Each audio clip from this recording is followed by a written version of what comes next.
Hello, everybody. This is Zeki Hamid. I'm the Director of Community Engagement at KUOW, and welcome to the fourth episode of Are We Going to Be Okay? I can't believe they're still letting us do this. So it's been 36 days since we've been encouraged to stay home, and get this, 50 days, yes, 50 days since schools closed, which means it's been 50 days that talking to yourself constitutes a parent-teacher conference. Boom. That's my joke for you. This is our weekly series of virtual conversations with community members from different corners of our region to talk about how we're handling this new and hopefully temporary reality. So this week's show is all about faith, and we're going to pepper in a little bit of emphasis on Ramadan because it is Ramadan. So hopefully you have a lot of questions about that. So we want you to be part of this conversation. So you can send us comments and questions on whichever platform you're watching this on. So just go to the comment section right below, put in your question, and hopefully we will get to it. So now it gives me great pleasure to introduce my co-host for this series, special projects editor and co-host of Battle Tactics for Your Sexist Workplace podcast, Jeannie Yandel. Hi, Jeannie. Hi. I've been wanting to jazz hands ever since you have started introducing me like that. So very pleased I got to do that. Well, at one point, I'd like to introduce you like people introduce basketball players, where, you know, Baba O'Reilly is playing in the background. Jeannie Yandel. I was going to ask if I could choose my own song, but I can deal with Baba O'Reilly. That's okay, fine. That's good. Yeah.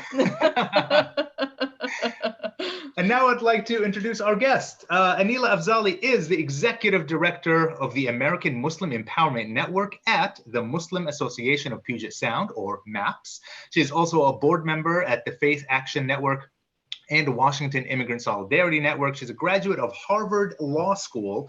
Aneelah left her legal career in 2013 after a spiritual transformation. Since then, she has served as the interfaith leader and justice advocate, working to build bridges of understanding and unity. We are so happy that you're with us here today. Welcome to Are We Going to Be Okay, Aneelah? Excited to be here. Can I choose my own theme song too? Yes. What would it be? I'd love it. Yes. What's your theme song? I have to give it some thought. Okay. All right, we're going to ask you again before it ends, before this hour ends. All right.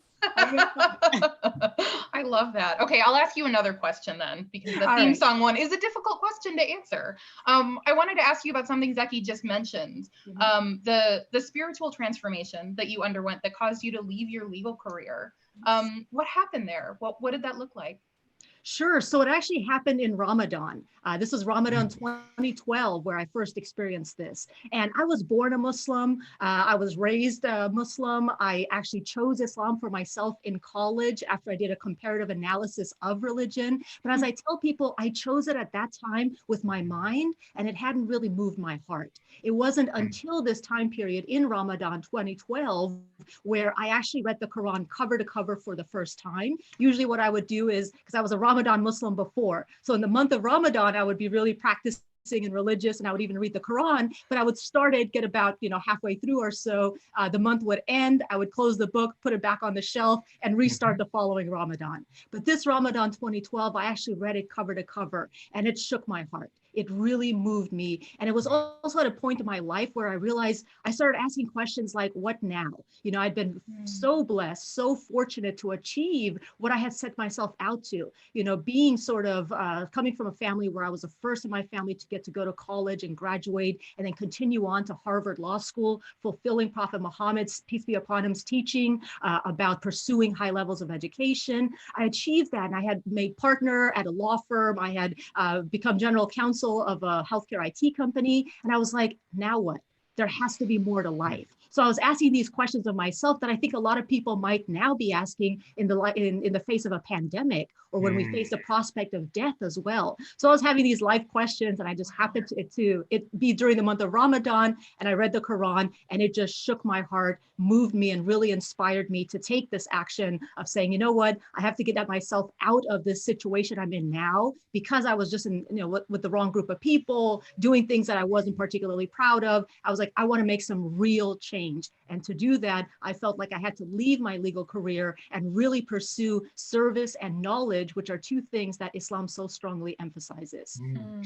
This Was there is a amazing. particular point in the Quran? I'm sorry to cut you off, Zeki. That was my exact question, Jeannie. Yes. Was there? Yes, we have great questions. Yeah. So, and we share a mind, I guess. But yeah, was there an exact point in the Quran? Was there something in particular that sort of shook your heart, as you said? I love how you described that.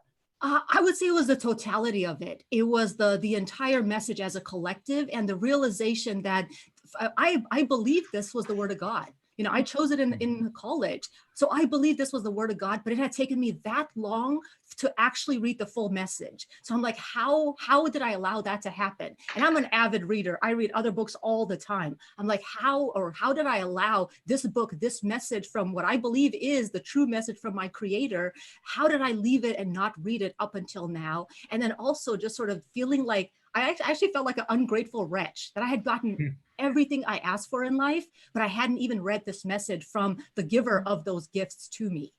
So it was that realization, and then with various verses of the Quran, including the ones that really talk about the purpose of this life and how this is a test, and you know everything around us is sort of a deception in some ways, and we get caught up in all of the scramble of this life and don't really think about our true purpose and what this life is truly about. So obviously we've been talking about Ramadan, and it is Ramadan. It just started last week, and it is the holiest month of the year for Muslims. So, but there's such an emphasis on gathering. People go to mosque a lot more than they usually do. So, I'd love to get your thoughts about what does Ramadan during this time of like social distancing actually looks like.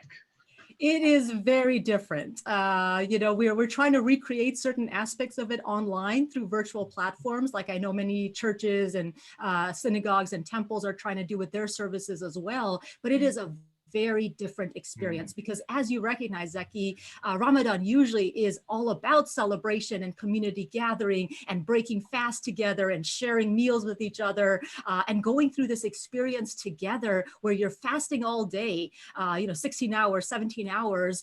So it's a bonding experience when you can come together, share a meal, and then stay together and pray together. That those movements in harmony that we do, the sort of experience of doing extra prayers, even the communal, what I would say, the therapeutic crying that happens at mosques during the month of Ramadan through our very powerful prayers and then the recitations by beautiful voices that we hear throughout the month. So usually it's all about families and communities coming together. I see people in Ramadan at the mosque that I never see the rest of the year. But we have that 1 month together, and it is so special. It is so blessed, and we love it. And we feel such a strong bond, even though we only see each other in the month of Ramadan. So this year it's very different because we don't have that. And without that, we're trying to do whatever we can online, but you can't get the same experience as you have when you're in person, bonded together, and being able to just celebrate together in a way that is so powerful and moving, and it's something that honestly, it breaks my heart. I miss it. I miss that component of it. Aneelah, I'm thinking about this idea of what the acoustics must be like in a space like that. You talked about the singing. That's not something you can capture in a Zoom meeting. I was really arrested by that, like that idea of the sound bouncing off the walls and sort of being absorbed by the people in the room. Do you have a particularly favorite memory of Ramadan I've been calling it the before times, from the before times? Yes, in the before times, what I would love about Ramadan is that first night of night prayers. These are these special prayers that we do only during Ramadan at the mosques. So they happen after our normal 5 daily prayers. So they're an additional prayer. But during Ramadan, the first night of those prayers, when you stand together after having sort of prepared yourself mentally for the next day to start fasting, you stand together. And again, people are coming together that you haven't seen throughout the year. And you stand together, there in harmony, and you hear those opening words of the Quran, that chapter 1, and then followed by the beginning of chapter 2. And that those 3 first letters of chapter 2, they're just Aleph, Lam, Mim. The way they're sounded, and like you mentioned, the acoustics in the mosque, And I honestly, I remember every year so far that I've been able to participate in this year, standing like this, when I hear those words, my heart just melts. Those 3 letters just move me and tell me Ramadan has started. And I'm like, for Ramadan, I'm like a little kid during, Christmas, let's say, excited about a gift. I'm excited about Ramadan showing up. And that night before the first day of fasting, that memory always sticks with me, and it's amplified by the experience of standing together in community, directly coming together for this adventure together. But this year, of course, we missed that. But I just want to point out something, Jeannie. The acoustics are not the same online on Zoom, but we do have beautiful reciters, and we are live streaming the Tarawih, the night prayers, still from MAPS, the Muslim Association of Puget Sound, so people can listen in. We're not allowed to participate. It's not valid a prayer to participate in the prayer with the imam leading that, but you can at least hear the beautiful recitation and benefit. And you can get that from the website. You can just go to the website to go to the live stream, or? Yeah, it's on the MAPS Facebook and also their YouTube, I believe, but certainly on their Facebook, the Muslim Association of Puget Sound's Facebook. So I do have a question I want to ask you about the role of faith and religion in times of crisis, but there is a question here that came in from somebody who's watching on YouTube. C. Eder on YouTube says, what is the lesson of COVID-19 that you as a Muslim can draw from the pain going around us now?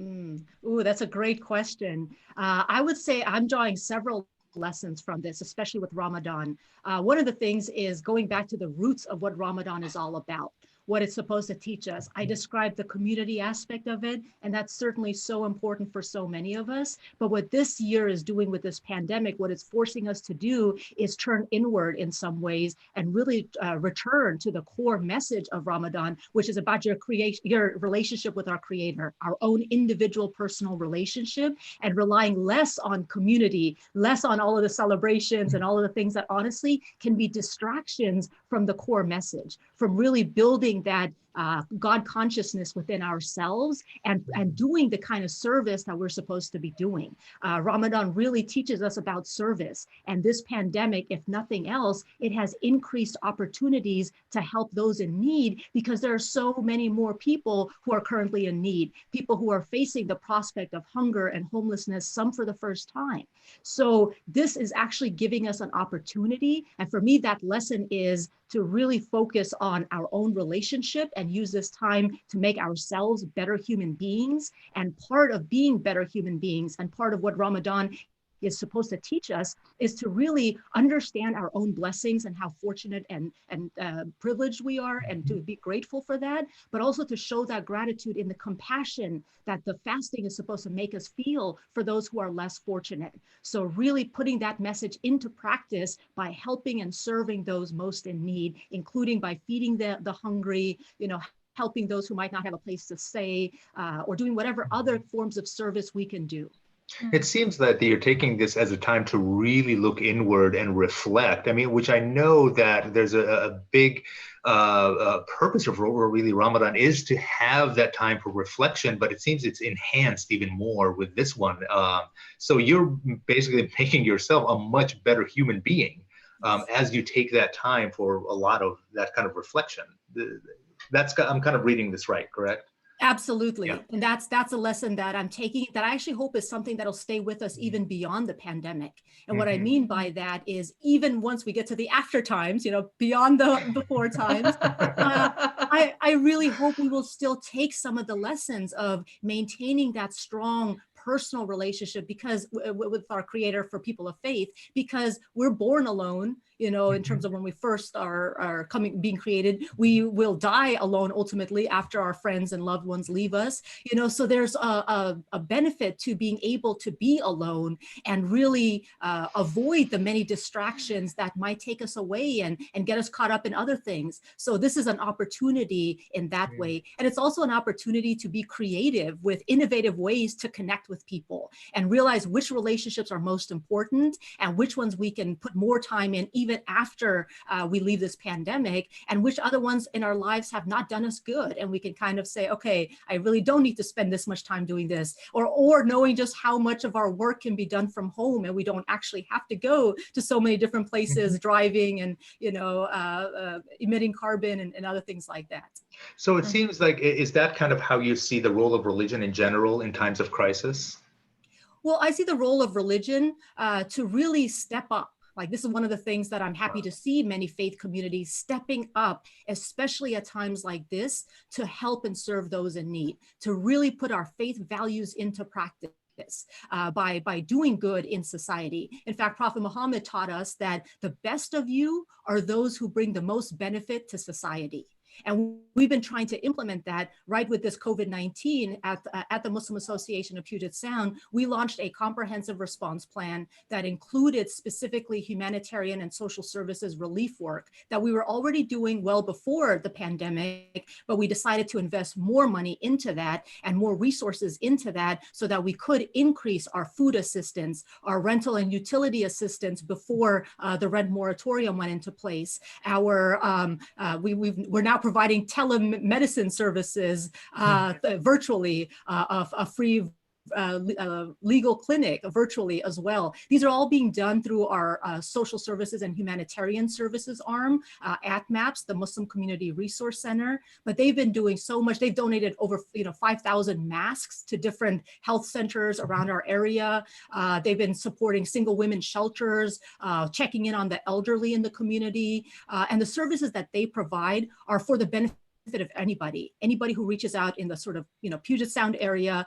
Doesn't matter their religion, their race, ethnicity, sexual orientation, none of that matters. If there's somebody in need, we are there to serve them. And it's not just at MAPS. We have so many different Muslim organizations in our area, different mosques and other organizations that are also stepping up and feeding the hungry, especially even now during Ramadan, while we ourselves are fasting, people are out there feeding the hungry. And that's what I see the role of religion, really playing a role in serving and uplifting those most in need, but also, I would say, helping change the system so that we don't have those people in need in the first place.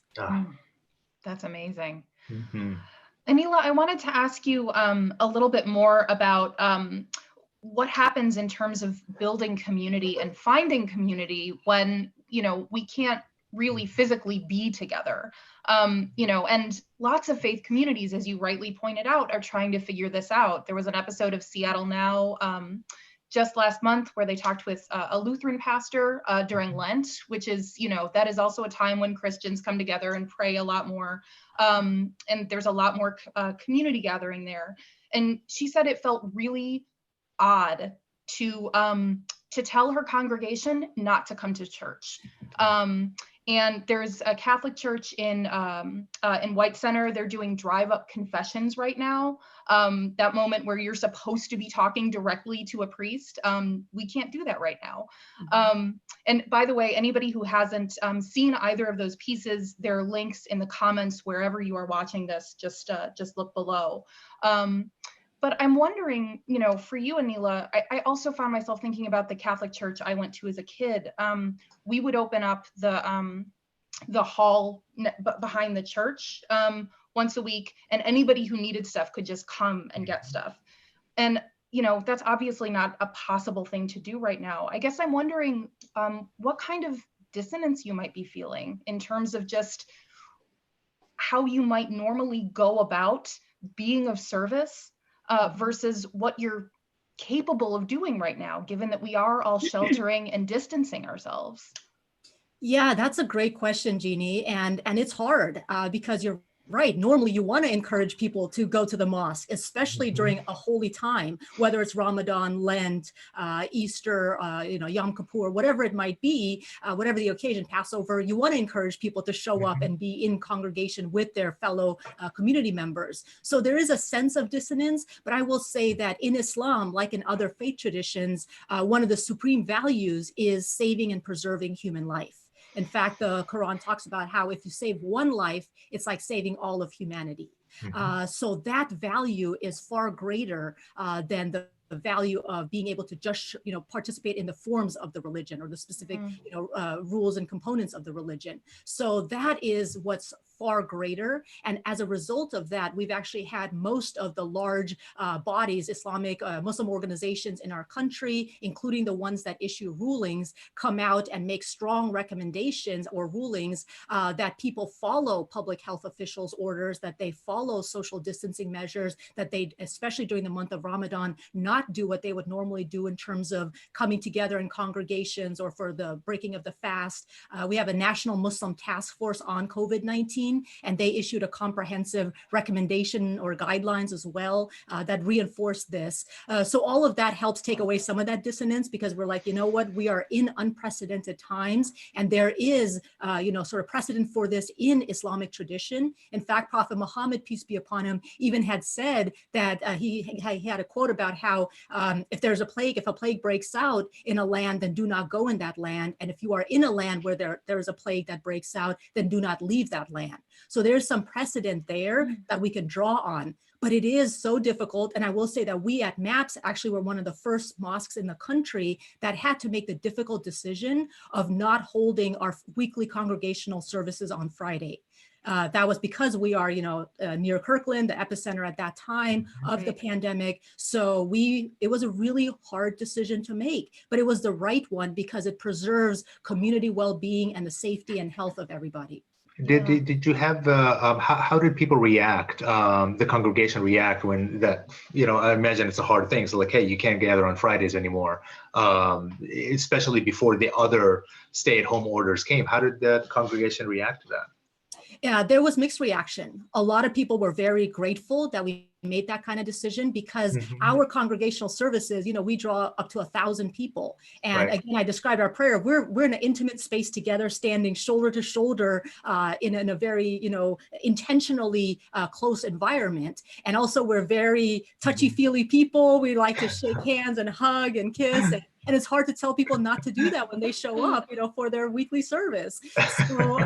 So in light of all of that, some people were grateful that we were looking out for the most vulnerable, immunocompromised, elderly, and others, and that we actually just took away that kind of opportunity for this pandemic or outbreak to increase. There were some people also who disagreed with the decision, who thought we were making the decision too quickly, that no other mosque had closed yet, that why are we doing this now? So there was some, more of, I would say, a minority position of like, why are we doing this now? Is it really necessary? Parks are open, these places are open, those places are open. Why are we closing something that we all, as people of faith, consider so essential? So there was that little bit of conflict there, but I believe it was the right decision to make at that time. Yeah. Aneelah, we got a question from Nina, who's watching on YouTube, and she wanted to know, what is your theology on the role of God in disaster situations such as the pandemic, in reference to the difficult question of why people suffer? Ooh. That's a big one. You want me to answer that in just a few minutes? You have 30 seconds. Go. And go. Nina, thank you for the question. Let's have a call afterwards. No, but realistically, so from the Islamic theology or viewpoint, God is ultimately in control. And all of these things that happen to us are essentially tests. And what we're being tested on is our response to them. And at times, some of these kinds of disasters or suffering in the world is intended to build compassion in us, is intended to build gratitude in us, is intended to really inspire us to take action, for us to do good, so that we can then see the benefit as well on our record on the day of judgment, but also to be of benefit to society. So that's sort of the thinking. So in a case of a pandemic, yes, it's horrific. It's heartbreaking to see the people suffering. I will say that the number of people who have reached out to us in need has increased exponentially, even just like the pandemic. So it's been heartbreaking to see and hear about these stories of people suffering.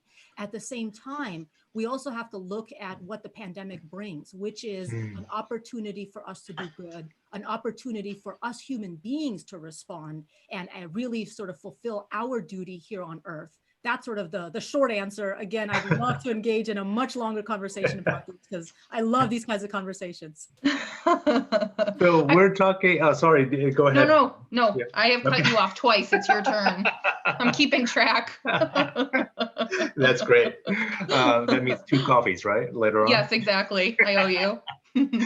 So we're talking with Aneelah Afzali, the Executive Director of American Muslim Empowerment Network at MAPS, about faith and Ramadan during this pandemic. If you have any questions for people who are watching right now, you can drop them in the comment section right below, right here, whenever at any platform that you're watching, or you can also tweet us at KUOW Engage. Aneelah, I want to kind of shift a little bit here and talk about right now the role of there's a lot of anti-Asian sentiments out there, and we've heard things about COVID-19 being called the Chinese virus and so forth, and it's really relevant to say that that the countries with the biggest Muslim populations are in Asia. We're talking Indonesia, Pakistan, Bangladesh, just to name a few. India has a large Muslim population. So I guess I'm not sure how many people make that connection.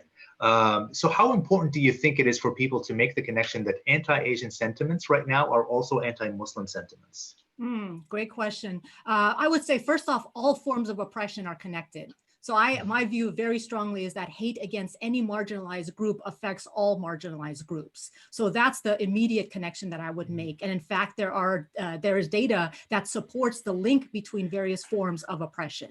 Number two, you're absolutely right, Zeki, that there are a lot of Muslim majority countries in sort of Asia, the greater Asia, but even there are a lot of Chinese Muslims. There are a lot of Taiwanese Muslims. There are a lot of Singapore Muslims. So there's a lot of East Asian Muslims as well, including here locally. So they, of course, have been getting the kinds of discrimination that we've been seeing, the anti-Asian bigotry, and unfortunately, even in some cases, violence or attacks on property that we have seen. And that has been devastating and heartbreaking.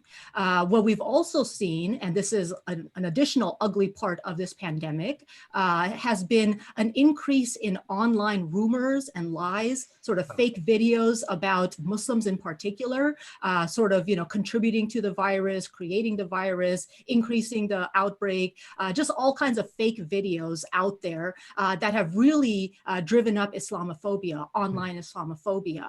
And I will also add that it's really unfortunate when we have our own country leaders, like the president himself even, making a comment such as something like, assuming that Muslims are going to get special treatment during Ramadan because, wondering if mosques will be allowed to be open when churches were closed for Easter. Right. And that really contributes to the kind of bigotry that really manifests in these kinds of times. I think when people are sort of uncertain, they look for somebody to blame. A lot of people are feeling anxiety and they look for somebody to blame. So we are seeing that kind of blame happening, certainly against our Asian siblings, certainly against Muslims, also against, of course, our Jewish siblings and our Black siblings, including online with Zoom bombers and others showing up and making horribly racist and anti-Semitic and Islamophobic comments online. So that all sort of ties to an ugly part of the pandemic, also an ugly part of humanity.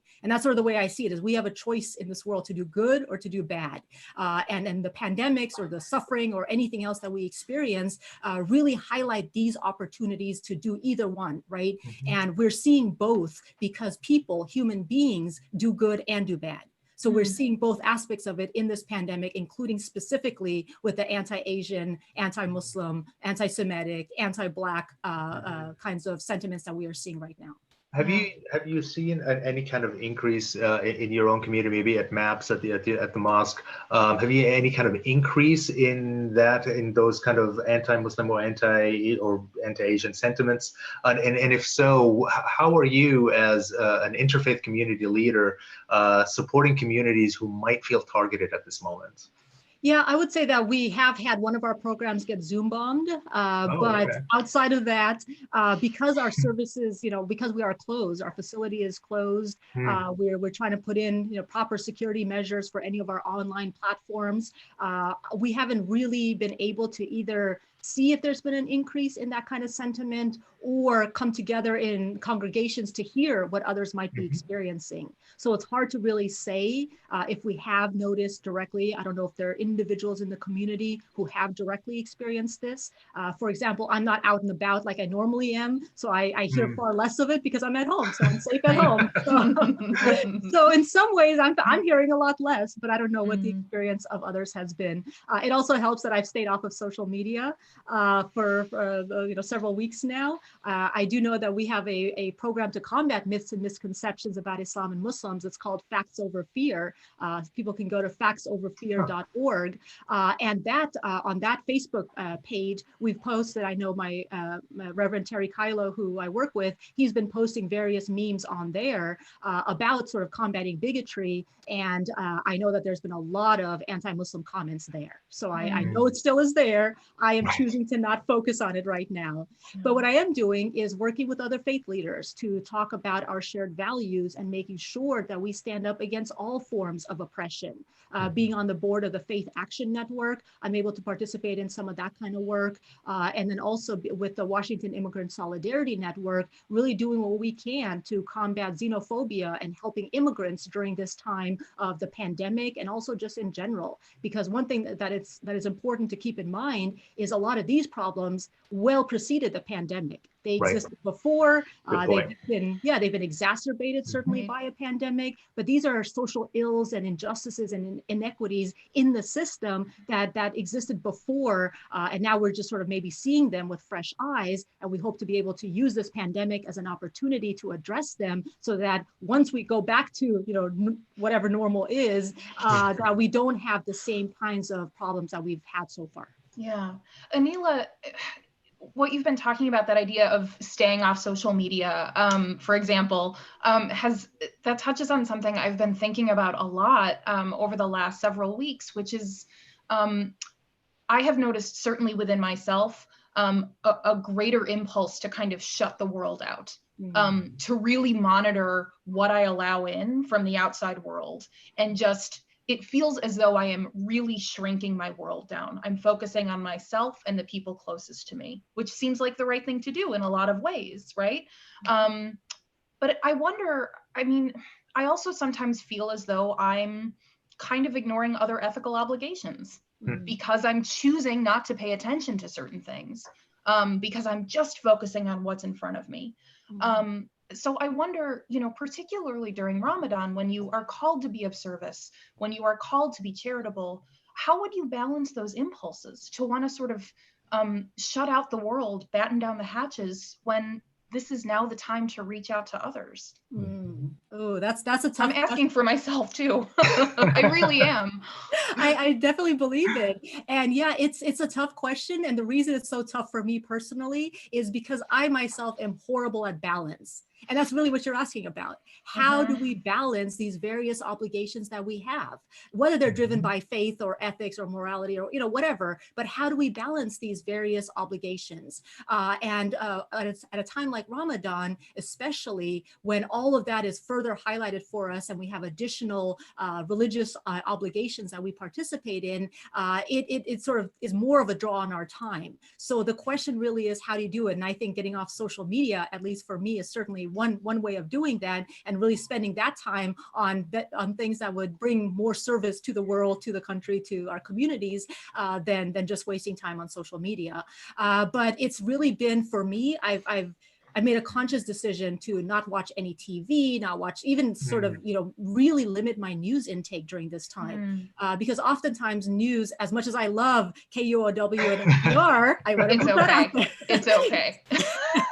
It's really hard to listen sometimes. But the news is just, it's one of those things that I've made the conscious decision that I'm going to just, quickly read just some highlights, but really focus on the kind of inward relationship that I can have to become a better person. Because Ramadan is a short time, even though it's a month, the time flies by, and we have just that month, which is really a training program for the rest of the entire year. And as I'm doing the kind of balancing, part of the obligation, of course, as you recognize, is serving others, is helping others and showing compassion. And the way that I'm doing that, at least, and I love that we have these kinds of options, is helping the organizations that are on the front line serving those in need. This includes MAPS, as I mentioned, the kinds of things that we're doing. Even for Ramadan specifically, there's twice a week, MCRC is doing a food distribution for anybody in need. They're distributing food to families, over 1,000 families to get Ramadan boxes.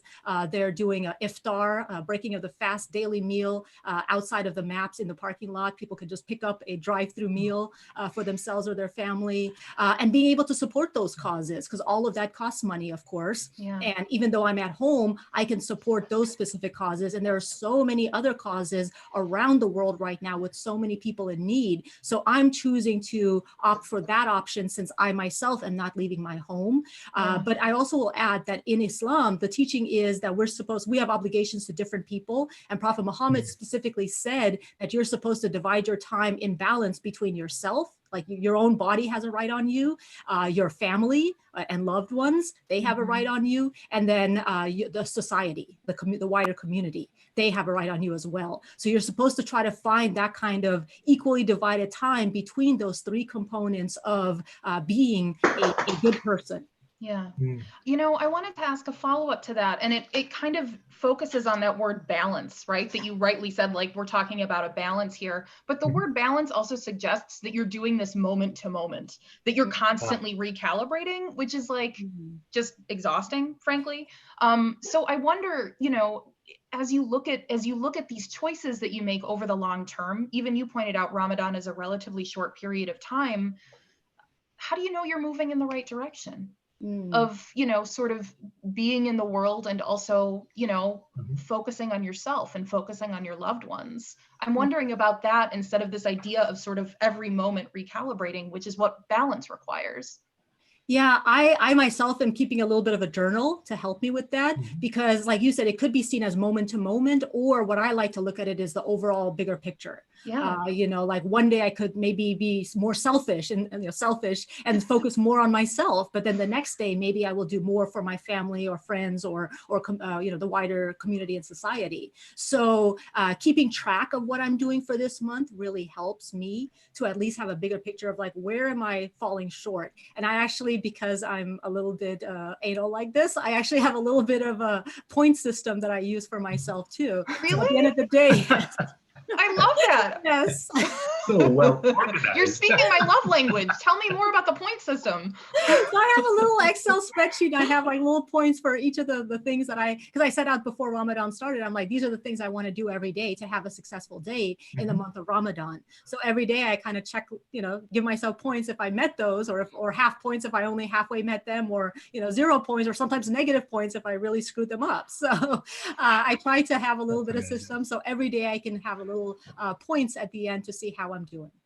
So I know we're gonna probably move on to another segment, but before that, I just have one follow-up question on this before I kick it off to Jeannie to get us to the next segment. So all of this, everything that you've described so far, takes an incredible amount of strength, right? So it's just personal strength to kind of persevere and get through this and be as generous as you are and you have been in your, you know, to the community around you. Do you ever get to like certain times when you were like, this is just too much. I don't know if I can take this right now, or where am I going to muster up the strength, you know, to wake up the next day and keep on going? I mean, do you have those moments? I would say that I muster up the strength through my faith. I will be completely honest and say that if I did not have my faith, or if I did not have the strength of faith that I have today versus, you know, 10 years ago, I would maybe not be able to handle things even like this pandemic.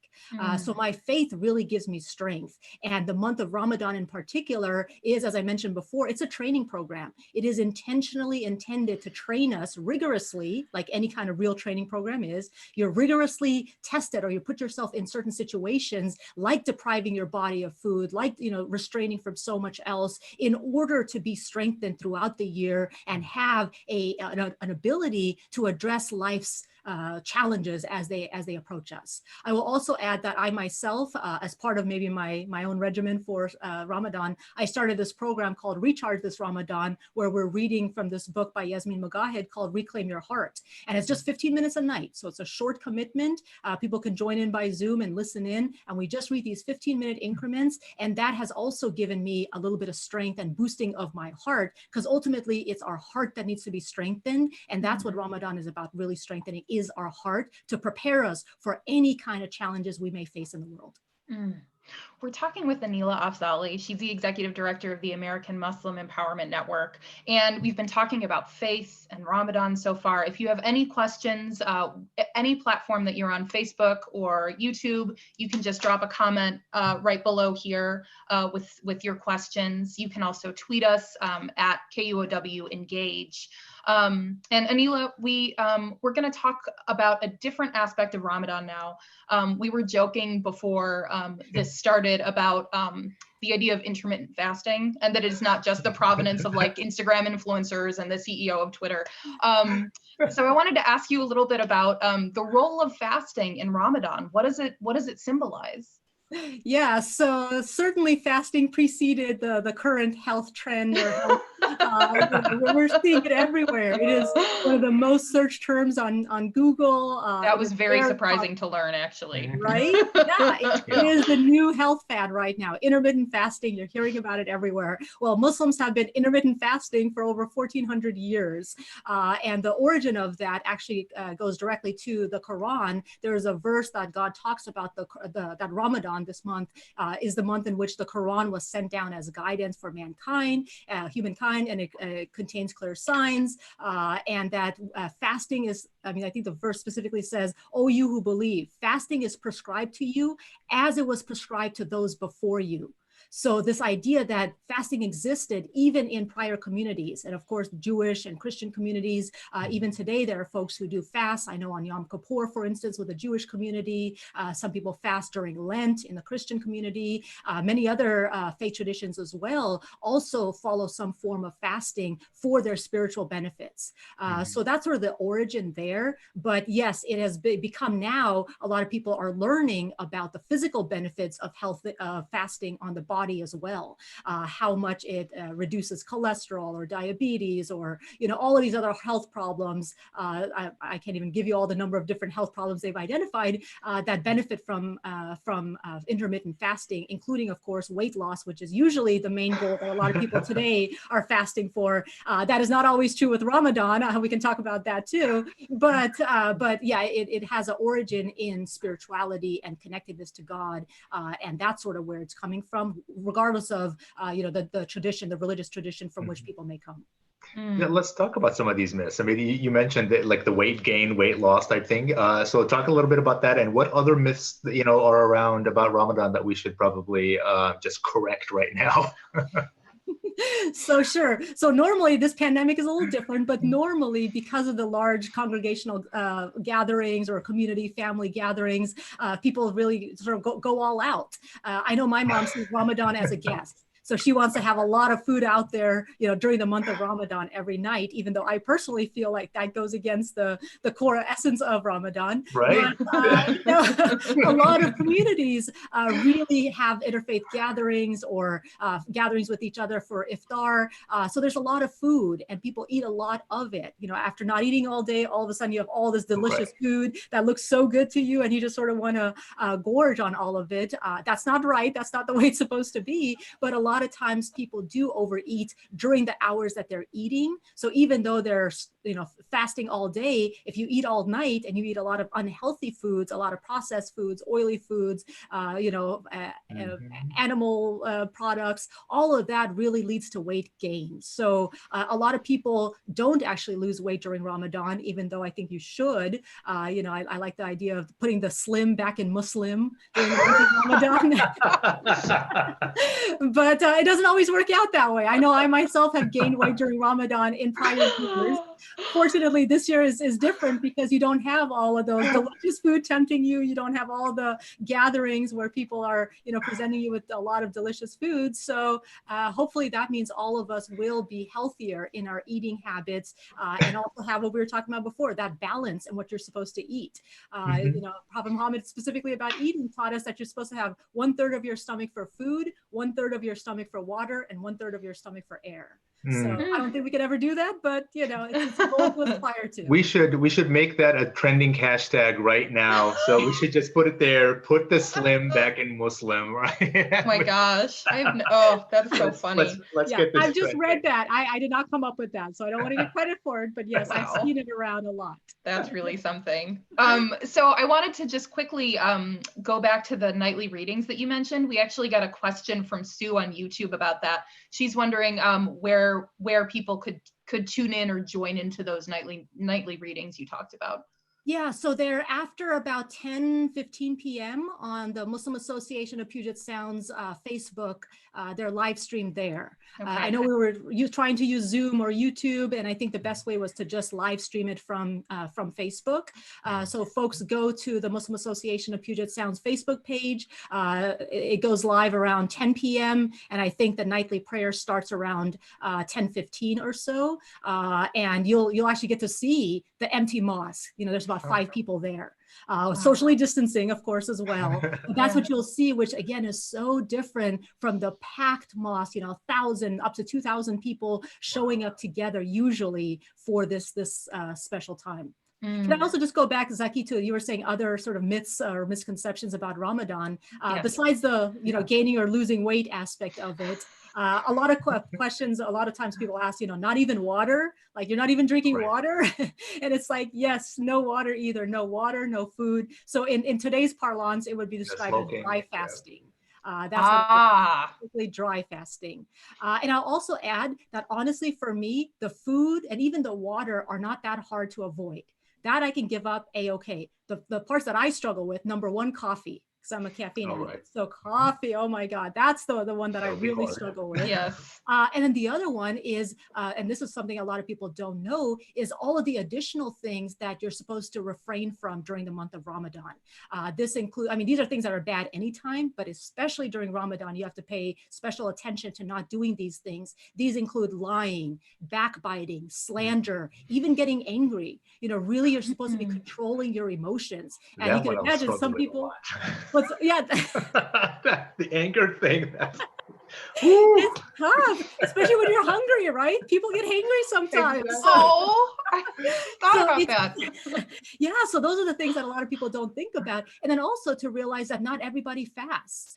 Not everybody is required to fast. There are exceptions, including those who are sick, including those who are too young, including those who are traveling. So there are exceptions, and including women on their menstrual cycle, so or pregnant, or, you know, there are many exceptions. So just because somebody is not fasting per se does not mean that they're not participating in Ramadan. They're still going through the spiritual struggle of refraining from all the other things and engaging in a lot more good during this month. What else do you think that, I mean, I'm thinking about non-Muslims in particular, the folks who would say, really, no water? Really? Really? As though that's a question. That's not a question. That's just a restatement of what you said. But what else do you think non-Muslims miss when they sort of just focus on the fasting aspect of Ramadan? Well, there's so much else, the community aspect. And again, it's different this year, of course, but anybody who's attended one of our interfaith iftars, we hold an annual interfaith iftar at MAPS. And I know there are many other mosques and communities that also do these interfaith iftars.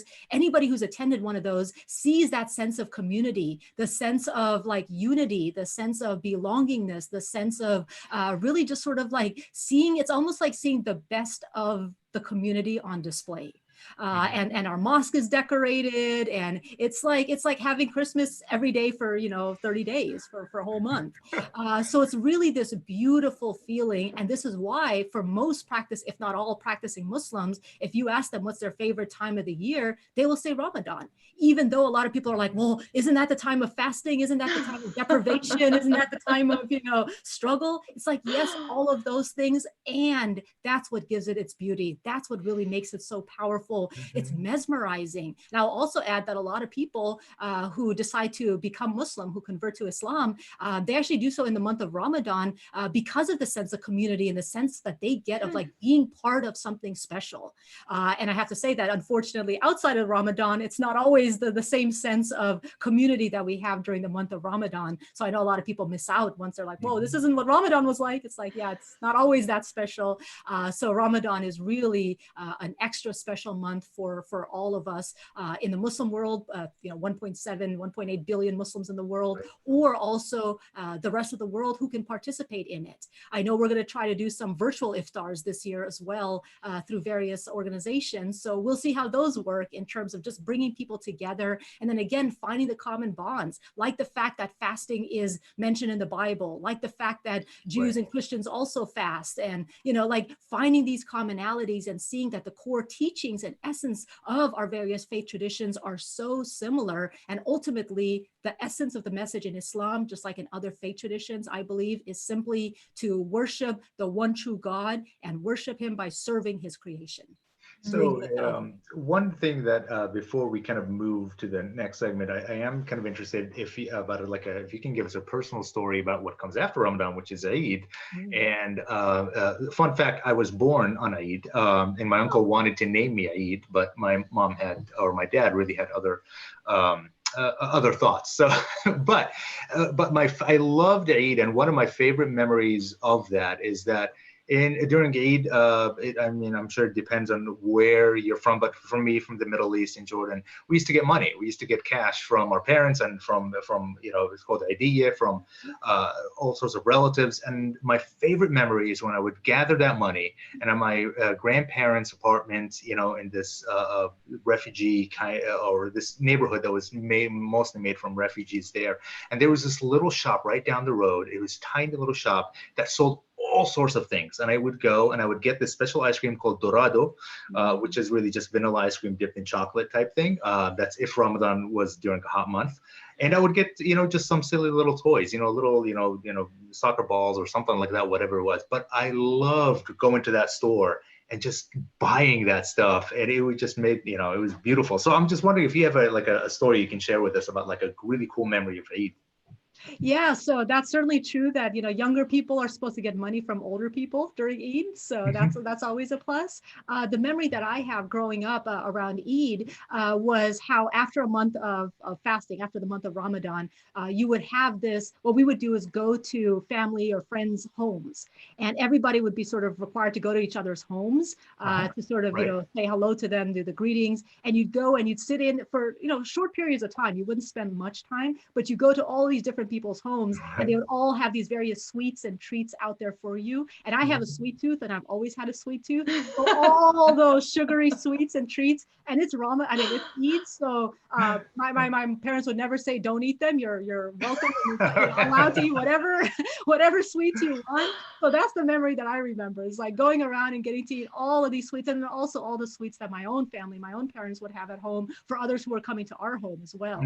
So all of the things that were made just for Eid or Ramadan, and to be able to enjoy them without any kind of limitations was something that I still miss. Oh, what a wonderful memory. Ramadan and Eid, not very good for introverts, I gotta say. Except in this pandemic. So right, exactly. Wow. Way to bring it around to something positive. That's wonderful. Aneelah Afzali, it has been so delightful to talk to you. Thank you so much. I've enjoyed this conversation. Thank you for having me. Aneelah Afzali is the executive director of the American Muslim Empowerment Network, and hopefully you have joined us before for these shows at 1 p.m. on Thursday. We have another one coming up on May 7th. 1 p.m. Seattle time again. This time we'll be talking with the founder of For Colored Girls Who Travel. Her name's Jody Ann Bury. You can find out more information and register at kuow.org/events. And if you want to catch every episode, we ask the guests to give us something for us to consume, what we call it homework, so we can kind of see what they want to talk about. So if you want to know what Jody's homework is that she gave us, you can just go ahead to the registration link, and we'll have a link to the homework there. You can also email us your thoughts if you'd like on today's episode, or any ideas for future episodes. You can just email us at engage@kuow.org. You can always tweet us at KUOW-engage. And Aneelah, before we sign off, I have just two final questions for you. One, I know you're not on social media right now, but where could people find you if they wanted to use the internet to find you? Well, I do still have a Facebook page, so they can certainly find me on Facebook. I do plan on going back after Ramadan. And then, of course, my email address too. It's Aneelah, ANEELAH @mapsredmond.org. So they're welcome to email me on that. They can also reach out on LinkedIn, although I hardly ever check that, even less than Facebook. Nobody's ever excited about saying they're on LinkedIn. It's okay. Right? And then I will also add that I'm not cool enough to even have an Instagram or TikTok or whatever kids are using these days. I am just not cool enough for all of that. You should check out the Ramadan TikToks. Oh my gosh. That's a whole lot of fun. Zeki has a lot to tell you about TikTok right now. See, he's cool enough for it. That's why. I'm clearly not. So I have to get on. I do want to let everybody know that we have Aneelah's Facebook page linked in the comments below. So if you just check, you'll be able to find that right now. And before we go, do you have any final thoughts you'd like to share, Aneelah? Sure. Well, I wanted to just add too that if they go to the mapsredmond.org website, under programs, Maps Amen is one of the programs, so they can learn more about the program that I run called Maps Amen. So that's one piece. The other piece that I would say is you had asked for my theme song earlier. So yeah, I didn't forget. Your theme song. Yes. There is a song by Dean Squad called Covered Girls, and I don't know why that song came to me as we were talking. So. Cover Girl. So I will identify that as my theme song. And then the final thought that I have is just, Ramadan is such a special time for Muslims, but we hope it's something beyond just the Muslim community. Even though we can't do our interfaith iftar this year at MAPS, we hope many of our friends, allies, neighbors really participate and engage with us during this month by finding virtual ways to still show that unity, solidarity, and coming together. It's really through that kind of bridge building that I think society gets strengthened, and we can all do our part to help those who are most vulnerable right now. And service is one of the best ways to bring people together, especially since we can't do the other best way, which is food. So as long as we can try to find ways to serve the greater good together, I think we can come out of this pandemic. And on the question of whether we're going to be okay, I will say we are going to be okay, but let's make sure we redefine what normal is, because normal was never okay for so many people in our society. So hopefully we come out of this with a new form of normal, a much better form, and we're more than okay coming out of it. This is amazing. Before we end, I have one just last quick thing. We have Jim from YouTube asked a quick question, just, if you, 20 seconds. Is there an alternative to Facebook to listening to the Reclaim Your Heart reading? Oh, the Reclaim Your Heart readings are by Zoom, actually. They're not by Facebook. Yeah, those are by Zoom. And folks can go to the tiny URL. It's www.tinyurl.com/recharge this Ramadan. And they can read about the program and register there, and then they'll get the Zoom details. That is awesome. Wonderful. Thank you. We can put that link in the comments below as well. We should right down below. Exactly. We've been coached to keep pointing down there. Point downwards. So thank you so much, Aneelah. This was such a pleasure. Thanks to everybody who tuned in. I'd also like to thank our producer, Kristen Leong. Our events team is Charlotte Duran and Bridget Anderson. Our graphics designer and tech boss is Tio Popescu. And our marketing manager, Michaela Giannotti. We'll see you next week with Jody Ann Burry on Thursday, May 7th at 1 p.m. right here on KUOW's YouTube and Facebook channels. From all of us at KUOW, please be kind to each other, stay safe, stay home. Good day, everybody. Thank you. Bye. Thanks, Aneelah.